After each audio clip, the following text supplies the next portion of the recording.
को भी कोबरा ने काट लिया, कोबरा सबसे खतरनाक सांप माना जाता है, कोबरा के काटने से क्यों मरा आदमी? तो देखो एक्सप्लेनेशन बड़े अच्छे से आपको देना है इस चीज का। कोबरा का नाम मैंने बताया था नाजा नाजा। अब कोबरा का जो वेनम है, एक तो पॉइजन वर्ड यूज नहीं करना है, वेनम लिखना है मेंस में जब लिख रहे हो। कोबरा का जो वेनम है वो जब आपके ब्लड में जाएगा और आपके सिस्टमिक सर्कुलेशन में घूमेगा तो उसमें एक केमिकल आपको बताना है कि साहब इसमें होता है बेंगाटॉक्सिन। बेंगाटॉक्सिन, अल्फा बेंगाटॉक्सिन और बीटा बेंगाटॉक्सिन। ये आपकी बॉडी से होते हुए जब ये पहुंचता है आपकी सिस्टमिक सर्कुलेशन के अंदर घुस जाता है, अल्फा बेंगाटॉक्सिन और बीटा बेंगाटॉक्सिन। तो क्या करता है ये? अब देखो सांस जो ले रहे हो आप, मैंने अभी बताया कि आप सांस ले रहे हो डायफ्राम, मैंने जैसे मुझे डाउट है कि मैंने सांस अंदर लिया, सांस अंदर मैंने नहीं लिया। जहां भी एयर का प्रेशर कम होगा हाई प्रेशर से लो प्रेशर की तरफ एयर जाएगी। अब मुझे सांस अंदर क्यों जा रहा है मेरे कि अंदर प्रेशर लो हुआ? तो अंदर प्रेशर लो क्यों हुआ? क्योंकि मेरी जो ये कैविटी है इस प्लूरल कैविटी का एक्सपेंशन हुआ। इसका एक्सपेंशन क्यों हुआ? कि दो काम हुए। डायफ्राम अभी मैंने बताया नीचे गया, जब भी सांस लेता है आदमी तो डायफ्राम नीचे जाता है और इंटरकोस्टल मसल्स में कॉन्ट्रैक्शन की वजह से जो रिब्स है वो एक दूसरे के पास आएंगी और ये बाहर ऐसे उठेगा। तो इसका एरिया इंक्रीज कर दिया। एरिया इंक्रीज हुआ तो आपको पता है pressure equals to force upon area. Pressure decrease हुआ, जैसे ही प्रेशर डिक्रीज हुआ बाहर प्रेशर हाई है अंदर प्रेशर कम है तो हवा बाहर से अंदर आ गई। ऐसे ही आप सांस बाहर छोड़ते हैं।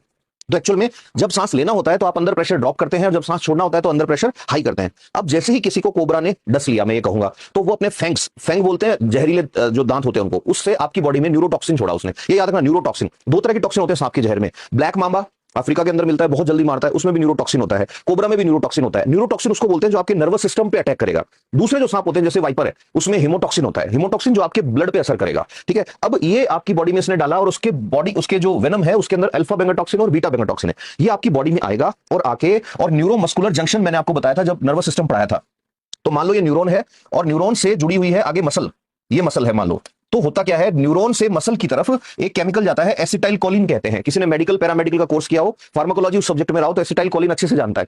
एसिटाइल कोलिन वो केमिकल है, वो जैसे ही मसल पे जाएगा तो मसल एक्टिव होगी और मसल में कॉन्ट्रैक्शन या रिलैक्सेशन होगा। तो मतलब मैं जब कह रहा हूं कि मैंने सांस अंदर ली तो एक्चुअल में न्यूरॉन है, न्यूरॉन ने स्प्रे किया एसिटाइल कोलिन का। वो एसिटाइल कोलिन मसल पे लगा, मसल जो थी डायफ्राम को नीचे लेके गई यहां से ऐसे और इस रिब्स को ऐसे पास लाई तो ये चेस्ट उठी, अंदर प्रेशर ड्रॉप हुआ, मैंने सांस अंदर लिया, ऐसे बाहर छोड़ा। अब अल्फा बेंगाटॉक्सिन और बीटा बेंगाटॉक्सिन आके वहां जुड़ जाते हैं जहां एसीएच को जुड़ना होता है, एसिटाइल कोलिन को। अब एसिटाइल कोलिन को जुड़ने नहीं देंगे तो मसल्स में कॉन्ट्रैक्शन और रिलैक्सेशन नहीं होगा। जब कॉन्ट्रैक्शन और रिलैक्सेशन नहीं होगा तो आदमी सांस नहीं ले पाएगा, तो उस आदमी के रेस्पिरेटरी सिस्टम जो है उसमें पैरालिसिस हो जाता है। तो जो नाजा नाजा मैंने बात बताई कि साहब जो कोबरा है वो बहुत जहरीला सांप है और इसकी वजह से मौत होने की वजह है इसका न्यूरोटॉक्सिन, जो अल्फा बेंगाटॉक्सिन और बीटा बेंगाटॉक्सिन की हेल्प से जाके आपकी बॉडी में मसल्स यानी मांसपेशी और न्यूरॉन यानी तंत्रिका, इन दोनों के जंक्शन के ऊपर जहां एसिटाइल कोलिन को जुड़ना था वहां जुड़ जाता है खुद जाके। अच्छा एक बात और याद रखना, मैंने कहा साइटोटॉक्सिन। साइटोटॉक्सिन क्या होते हैं? जो आपकी सेल्स को मारते हैं। इसलिए कई बार सांप काटता नहीं है, सांप के बच्चे को छेड़ रहे हो कुछ आप किसी और सांप ने ऐसे फुफकार मार दी और उस टाइम उसके सलाइवा के साथ अगर साइटोटॉक्सिन आ गया तो ये मान के चलो उस जगह आपकी चमड़ी गल जाएगी और हो सकता है इस लाइफ में फिर कभी वो ठीक ही ना।